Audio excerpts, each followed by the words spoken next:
Now, moving on with our experiment. Now we have to, as we say, charge the system. What does that mean? Well, now we need to add our aqueous solution, as in aqua, as in water. Yes, that's right. Simple distilled drinking water. Real easy. Open it up. Now move our little tanks to the side, making sure that they're unscrewed. We're just going to tilt them over a little, and we're going to fill them up with water. Well, not fill them up, but we at least want to submerge all the array panels. They have to be underwater. If they're not underwater, they won't short out. They just won't produce any hydrogen. So you want to keep the tanks full. And that's about as full as we want it. A little more in that one, a little more there. And that's it. Now I got to be real careful not to spill these. Of course, it doesn't matter if I spill them because it's just water right now and we're not using the nasty lye, so it doesn't matter.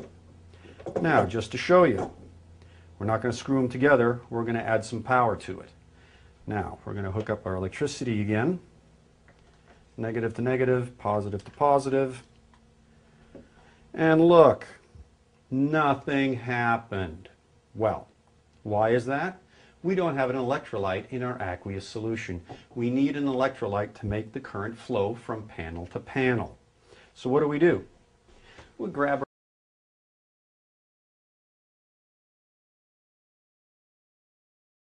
Now we're going to sprinkle a little inside the tubes of electrolyte, but we're going to turn off our power, so unhook the power. All right, so now we're going to add our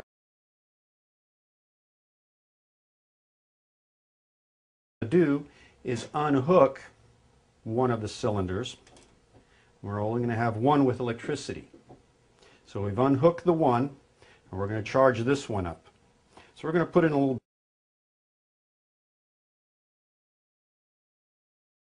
So we're going to set our caps to the side, and I'm going to scoop out a very small amount of.